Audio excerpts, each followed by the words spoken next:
Hey, mamas. Welcome back to another amazing episode of the Mama Work It podcast. So glad you're here as always. My name is Marissa Lonick. I am your host, founder of Mama Work It, and working mom of 4 kiddos. I am fangirling today, you guys. I'm so excited. One of my favorite authors is on our show today. Her name is Karen Salmansohn. She's a best-selling author, a leading behavioral change expert, celebrated for blending research-based psychological strategies with bold humor. With over 2 million books and courses sold, she has helped countless individuals shake off autopilot and start living with intention. She's the founder of the personal development site notsalmon.com, home to 1.5 million loyal followers, and she's appeared on Oprah and Psychology Today. Karen's distinctive style merges psychology, philosophy, neuroscience, and award-winning design. Her early career in advertising including coining the name Croissant Witch for Burger King, remember that? Shaped her knack for creating content that's both compelling and transformative. Her past bestsellers such as How to Be Happy, Damn It, and Think Happy show her talent for delivering practical insights wrapped in wit and real-world relatability. Through her writing, speaking, and online presence, Karen offers an energizing call to action.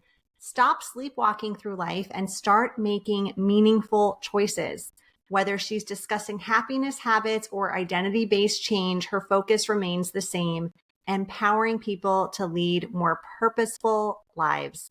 Karen, I cannot wait for this conversation. Thank you so much for being here. Oh, thank you for inviting me. I love everything you're doing, and I'm excited to be here. Great. Awesome. Well, as you probably guessed and know, most of our audience, our listeners, are moms, parents. So I'd love to get started. Can you tell us a little bit more about your journey as a mom alongside your incredible success as an author and behavioral change expert? Oh, well, okay. Actually, I tell a story about becoming a mom in my new book. So I can sort of kind of tell that a little bit here, which is that I started off in advertising, and then I quit to become an author, and I was writing books, and I was loving what I was doing, but I was very much in what I call beast mode, like very much focused on work and career. And then, sadly, my dad died. And that kind of woke me up to a lot of things. I say death is an excellent alarm clock. And one of the things it woke me up to was that I kept saying, oh, I'll have a family someday. Someday I'll have a kid. Someday, and I kept putting it off. And when he passed, I was obviously sad for so many reasons. But one of the reasons was I thought, oh, my dad is never going to get to see me as a mom. He's never going to get to meet any kids I have. And that put a little fire under my tush to really take, starting a family more seriously. In fact, my dad's death was more of a wake up call than my biological clock. I really thought now's the time to get going. And in fact, my dad passed away on August 27th. And 4 years later, on August 27th, my son was born, which I love. Wow. It's sort of like a little wink from him. Like, I see you, Karen. Oh, So, yeah. and then I also started to rethink a lot of things because of my dad's passing. And that's why I wrote my new book. It's about how mortality awareness isn't morbid, it's motivating if you use it right, because it creates urgency, which sparks action. And you start getting around to living the life that you really want to live, and being bolder and more authentic about how you're living your life. And I also looked at the top regrets of the dying, and sure enough, what's on there, I wish I hadn't worked so hard. And Yeah. I loved what I was doing, so it was a little bit harder to see that I was working so hard, but I was definitely too much in beast mode. And that's when I realized that there's something else called best mode, which is better than beast mode, where you have balance. And that's a lot of what I started to think about. And that's what inspired my new book. So good. I love that reframe because Yeah, when we think of death, we're thinking of grieving, of sadness, of just an ending to something. And you've sort of flipped the script on this and been like, no, this is actually a door opener. This is a beginning to a lot of things. And for you, it was the beginning of your motherhood journey in a way. It definitely was. Yeah. Absolutely. So, Yeah. So let's talk about this book for a minute. It's called Your To Die For Life. And in this book, you talk about people living near life experiences. So, not near death experiences, near life experiences. What does that mean? How do people recognize if they're stuck in one? well, I say that I didn't write the book because I had a near death experience, but I did write it because I had near life experiences. And what I mean by that, I made the term up just like a made up quiz sandwich. I like coming up You're like good quiz at that. You're good at that. Yeah. things. So, what I mean by a near life experience is that too many of us are not fully in our lives. We're on our phones so much these days. I'm guilty of it too. I have to stop myself, and writing this book has helped me to be more accountable to stopping myself to doing that. But we're on our phone, we're like swiping, or we're out to dinner with our friends, and maybe our minds are elsewhere. We're like future projecting about some fear in the future, or kind of ruminating about something from our past, or we're saying someday too much. And we're putting off what we should be doing today for someday. And all of these things keep us from living fully in the present. And it's what I call near life experience. We're not in our lives, we're near our lives, we're life adjacent. And my book is about snapping people out of this, snapping people out of autopilot. That's how we can get stuck in these near life experiences. And then making more intentional choices about how to live our lives. Yeah. That hits home so hard because we get stuck in these like day to day routines and bad habits of, doom scrolling or just whatever it is, even just the busyness and the chaos of the day to day life of being, a working mom or wearing all the hats that we're wearing. And we do kind of forget to be in the present. I mean, I'm totally guilty of that. What's like one tip that you've been able to share or, exercise in your own life that's helped you? I have a lot in my book about this, but if I were to have to start with just mentioning one of the many, I would say that one of the things I did was I wrote my own eulogy. Wow. Okay. I gave my father's eulogy. And after that, I thought about, well, what do I want my life to be about? And I'm constantly updating my eulogy, by the way. But I wrote my eulogy. In my book, I help people to write eulogies. And if people think it's like too creepy crawly, I made it easy for them. But I have a fill in the blank template, like Mad Libs, where Love it. you just fill in Yeah. the blanks, so it's much easier.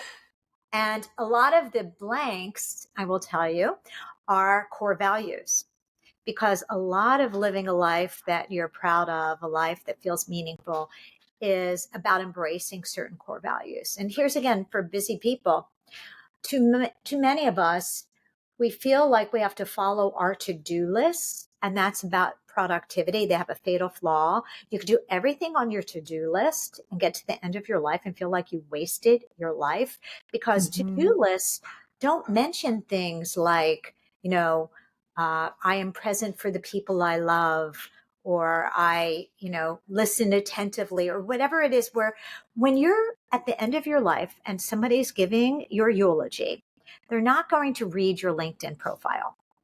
They're not going to like print out your Google Calendar and go, oh, she never missed a dentist appointment. No, Yeah. they're telling stories about you.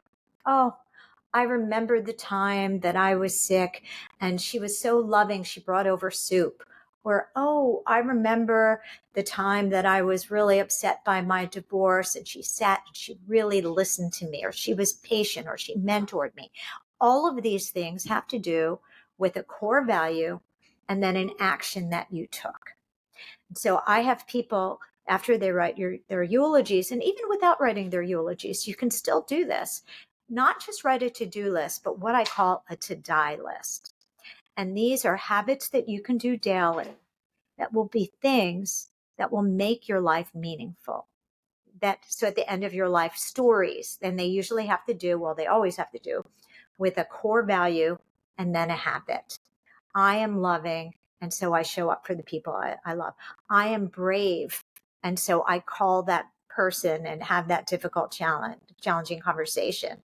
So you write, I am, and so I do statements, and those go up on your to-die list. So you write a to-do list each day and a to-die list, which fills in the parts of your life that are the meaningful parts of your life that would not be on a traditional to-do list. Okay. I really love this. I love this so much because I'm a coach and so I'm very action oriented. And so I'm a big believer in core values. I do this exercise a lot with clients, but I love the addition of, well, what does that translate to in what you're doing?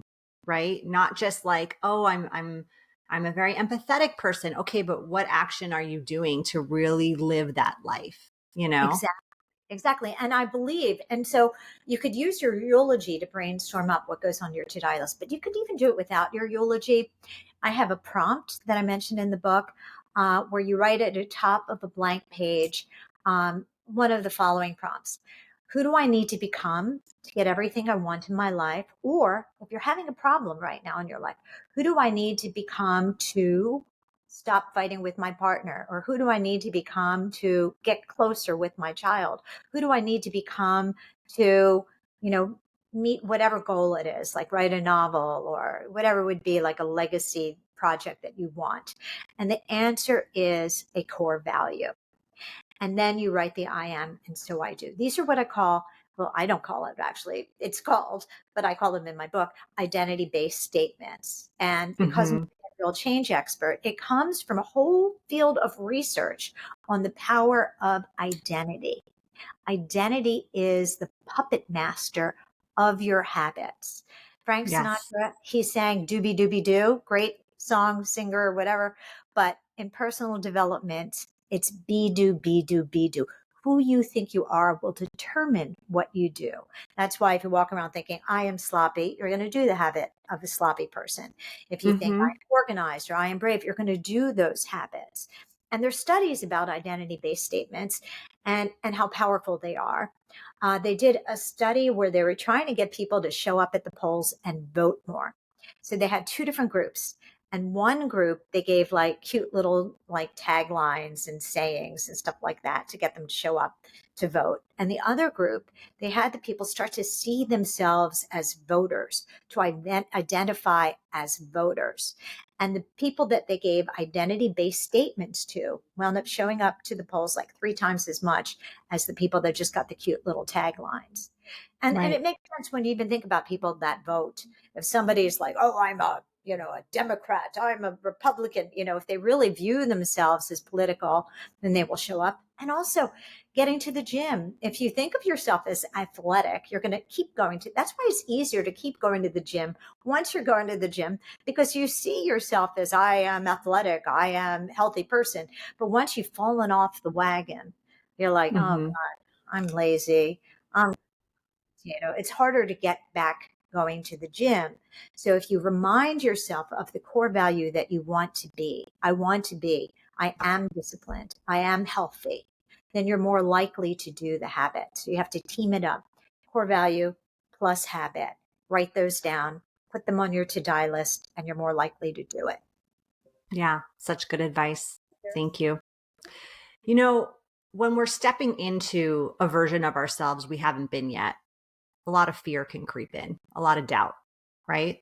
Whether that's like fear of failure, fear of judgment, even fear of success. I thought this was like a BS concept, fear of success. I'm like, who would be afraid of that? But it's a real thing. And I'm sure you know this, right? So how do people get past that? Or how does the problem kind of get worse like in that way? And then how do we get past it?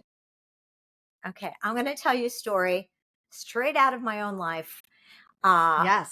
Tell me. I, I, okay, back up. One of my best-selling books is a book called How to Be Happy, Damn It, which I came up with back in the 1990s because I'm ancient and I was The around. 90s was a great decade. Great decade. Okay, well, I was around back then and writing my books, and I came up with my book, How to Be Happy, Damn It. Back in the 1990s, nobody had naughty words in book titles. Like now, everybody has like curse words and everything. But back in the 1990s, this was considered shocking. And I told my agent, I have this idea for a book. It's a self help book, and it has the word, it's How to Be Happy, Damn It. And it has graphics and it has humor. And she just looked at me like I was nuts. And You were she ahead of said, your time, Karen. You were ahead. but this story is about bravery. Okay, so it's Yeah. really it's interesting. Back then, I believe in this book that I said to my agent, I love you very much, but I believe in this book, and I'm going to go find an agent that also believes in this book. So I'm leaving you. Okay. And then that book came out, sold 250,000 copies, huge bestseller, spawned a bunch of other books from me, and then other books with curse words in the title. Was in an Eminem video where you see the musician Eminem reading the book, the camera pans him, PBS documentary. I mean, that book sold so many copies. And anyway, now cut to a couple of years ago, long after the 1990s, after my dad died. And I told my agent, I want to do a book about death. And I see the power of my father's death and how it's changed me. I'm starting to coach people with mortality awareness. And my agent says, Karen, you write happiness books. Nobody's going to want to buy a book about death from you. Nobody wants to see the word death or dying or anything like that on a cover. Forget about it. And I listened to her for a bunch of years in a row. And I kept popping into her email box. How about that book about death? Well, anyway, a couple of years ago, I called her up and, I still really want to do that book about death. Karen, nobody, stay with the happiness books. Got off the phone with her. And I thought the following thought. This is exactly how it happened. I thought, oh God, I remember back in the 90s when I told my agent I wanted to be How to Be Happy, Damn It. And she didn't believe in it, that I went ahead and did it anyway. Well, I guess I was feistier back then. I guess I was braver back then. I guess I was bolder back then. I guess I'm just not that way anymore. This is my internal dialogue. Mm. And then I thought, wait a minute. I'm still feisty. I'm still bold. I'm still brave. I'm still innovative. I'm going to do this book because I reminded myself of my core values. That's the power of identity-based habits. I am those things. And as soon as I got myself excited about embracing those core values, called her up. I love you very much.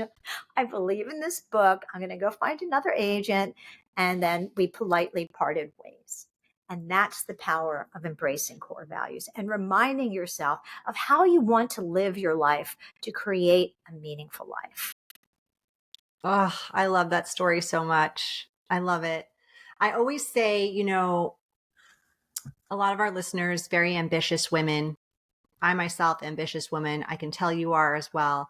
It's like never tell an ambitious woman she can't do something or she shouldn't do something, because it will create such a fire under her ass to do it. Yes. In such a way, like even myself, when like that in that conversation you had internally in your head, even when I doubt myself in situations, I almost have to like smack myself across the face and be like, wake up, like Totally. this is not you, right? And so it gives you this drive sometimes to do it backwards, forwards, sideways, half asleep, no matter what season you're in, because it's who you are. And you know what happens when mortality awareness is embraced is it changes your fears from, oh, I'm afraid to do this, to I'm afraid to die with my music still inside me. I'm afraid not to I'm afraid to get to the end of my life and not have taken chances, had adventures, been my fullest self. I don't want those regrets. And so what Yeah. I did was I took all the top regrets of the dying, I reverse engineered each of them, and I thought about the core values I need to embrace now to make sure I don't end up with those regrets. And I came up with a system that there are actually 7 core values that if you intentionally embrace them, you can avoid the top regrets of the dying. Do you want me to tell you what these 7 core Yes, the values are? organizational nerd in me is like so excited for this. Yes, please tell us. Now, by the way, I also want to say the first core value is A is for authentic. They go in alphabetical order, actually. And because A is authentic, you don't have to just embrace these 7 core values. Like if you have your own core values, I encourage you to figure out what those are. Like feisty is one of mine and innovative, so they're not in the top 7, but these are sort of like the DIY. These are good, like a starter kit core values. Okay. Okay. And they all relate to the top regrets of the dying. So the first regret is A is for authentic, because some of the top regrets of the dying are, I wish I had expressed myself more openly. I wish I had lived more true to myself. A bunch of those in that category. So yes, A, authentic, embrace that. B is brave, because again, you have to get out of your comfort zone. You have to live boldly and bravely. So many of the things when I look back on in my life that have been the most meaningful and rewarding, it's because I was brave. C is curious. And I picked that one because I also believe that the reason why we're here on this planet is that we're here to learn lessons that help us to grow into our best possible selves. And you have to be curious when something goes wrong. What can I learn from this? How can I grow from this? Or if you're in conflict with somebody, is it me? What can I do to make this situation better? You really have to really look at things. You repeat what you don't repair. So you need to be curious so you can repair it. And plus, curiosity helps you to have awe in the world, to have wonder. And that brings so much happiness. D is for discerning. And we need D for discerning because a lot of us tell ourselves, oh, well, I didn't have time to do that. I'm too busy to do that. It's sort of like the adult equivalent of the dog ate my homework, right? Mm-hmm. And so you have to be discerning about where your time, your attention, your love, your affection is going, and stop wasting it on what I call crap and clutter. So D, Yes. discerning. E is for empathic love. And I had to put empathic in front of love to keep my alphabetical order going. But Yeah. I actually thought empathic love was even more right than just saying love, because if I just said loving, you might have thought it meant like romantic love. And empathic love applies to your dog, your strangers, your colleagues. It's every kind of relationship that you can have.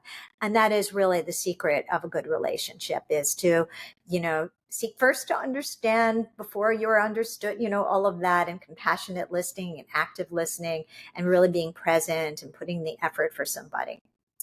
F is, and you might be surprised to hear this is a core value, but it really is. F is fun. And the reason why that's on there is, remember, I talked about one of the top regrets of the dying is I wish I hadn't worked so hard.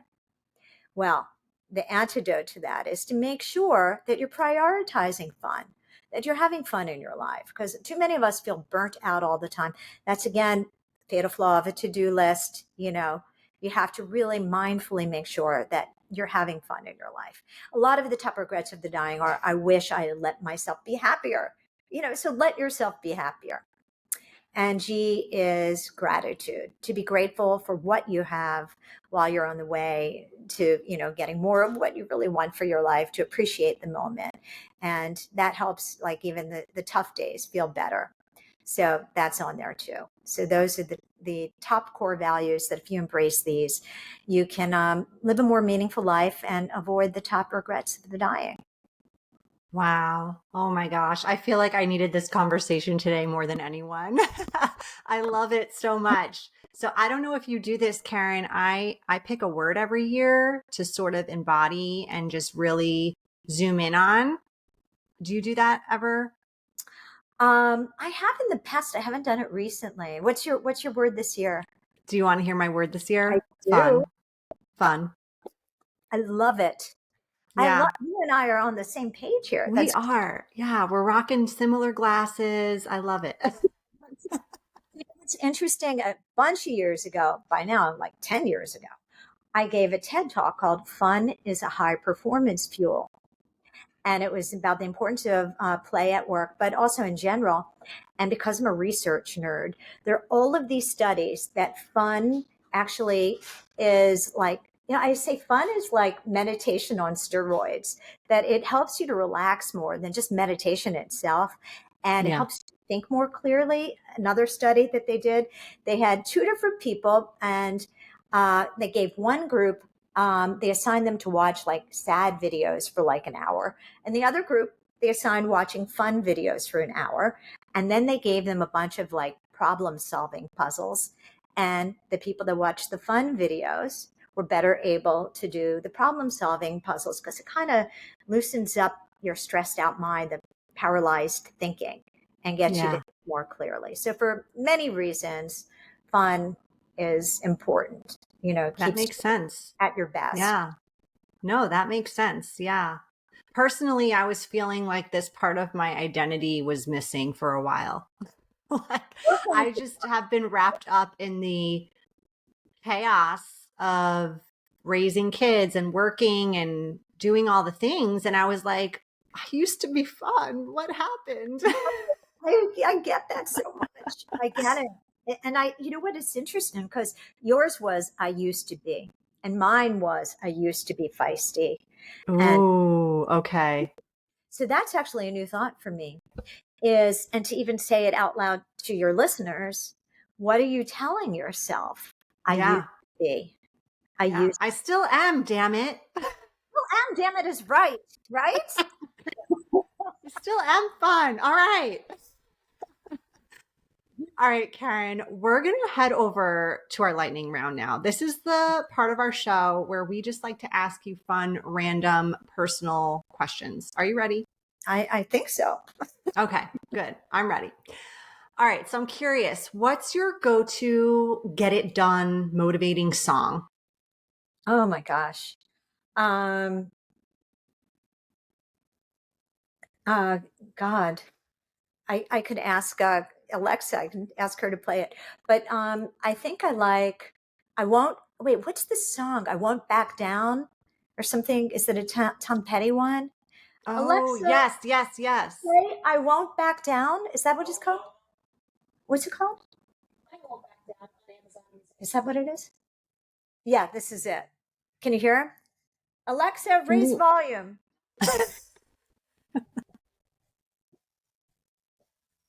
Well, Do you we hear will it? link it in our show notes. So in case you can't It's the hear it, you stuff. know what Karen's talking about. Yes, that's a good one. That's a good one. I like it. Yeah. Are you more of an introvert or extrovert? I'm actually an introvert. That's how I Yeah. get my work done because I'm okay with being by myself. I'm okay with reading. I'm okay with writing. Okay with going on long walks by myself, all of that. And I prefer more one-on-one conversations than like loud parties and stuff like that. Mm-hmm. Yeah. Okay. Yeah. What if you could only eat one food for the rest of your life? What would it be? Calories don't count. Um, what would it be? Calories don't count.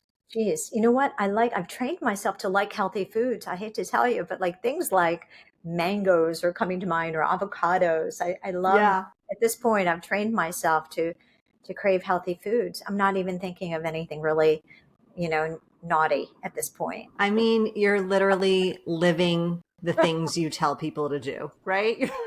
I am a healthy person. My favorite food is mango and avocado. That's it. Done. Living proof right here. Okay. What if you could have any superpower? What would it be? Um, it would be to make people that are feeling sad see clarity and a path towards hope and change. But Karen, you're already doing that. Oh, okay. You already have this superpower. What if you could have another one? Another one? Oh gosh. It would be to travel to different countries without having to go through airports. Yeah. No Travel. TSA checks. Yeah, exactly. Okay. Love it. Last question. What's something most people don't know about you? Okay, well, this one's that I was a child ventriloquist. I used Oh, to do wow. ventriloquism as a kid. I learned because I remember I was in line in school for something and I wanted to talk to my friends and I didn't want to get into trouble. So I learned how to talk without moving my lips so I could talk to my friends in line. And then got really good at it. And then I asked my parents to get me a ventriloquist doll. And then I wrote little comedy routines and used to perform at talent shows and won awards. Would you like to What? hear my jokes? I still remember one of my jokes from Yes. my award-winning first place as a ventriloquist. It was so silly. I had my ventriloquist doll, who I named Herman after my father's dead father, actually, as an homage to him. Okay. And I said, and Herman said to me, Karen, do you think it's wrong to be punished for something that you didn't do? And I said, yeah, you shouldn't be punished for something you didn't do. And he said, well, my teacher punished me for not doing my homework. And that was my joke. It was like a bad mom joke, actually. I got punished for not doing my homework. And that I was feel one of my, like that's so cute. And if you're a kid and you're with a with a doll and you're doing it, all's gonna yes, that is gonna be you're gonna get a laugh out of the crowd for sure. I mean, you got an award for it, so clearly. yeah, whatever. So yeah, I was a child ventriloquist and Wow. did talent Yeah, shows. that is a really fun fact. Thank you for sharing. Yeah. All right, Karen. I know we could chat for longer. I know I could. I don't know about you, but Definitely. we got to wrap up this show. So, can you tell our listeners where they can find you, where they can find all your books, especially the latest one? Okay, well, my new book is called You're to Die for Life, and I created a website just for it called you're to die for life.com, and I have freebies on there. I have a quiz to find out what your vitality age is, and Mm. that's about how much life force you have in you. And then I also have some other freebies on there. But my main website is notsalmon.com because my last name is Salmansohn. Everybody mangles it. Everybody's going Salmonson. And so I'm always going not salmon, not salmon. So my main website is notsalmon.com. My Instagram, not salmon. My Substack is substack.com/not salmon. Facebook, you get the idea. So that's the Yes. other way to find me is through not salmon. Yeah, it's so catchy because I was telling my mom that we were having this interview and how I've read your books. And I was like, yeah, not salmon. That's how you find her. But if I had to depend on people spelling my last name, I'd have like 3 people finding me. So not salmon makes it a lot easier. Yeah, no, it's super catchy. I love it. Well, Karen, thank you. It has been such an honor, such a pleasure. Really appreciate you being here. Oh, it was fun. You asked really good questions. Now I'm going to have to go listen to that song after we get off. I'm going to ask Well, me Alexa. too. It's playing in the back of my mind right now.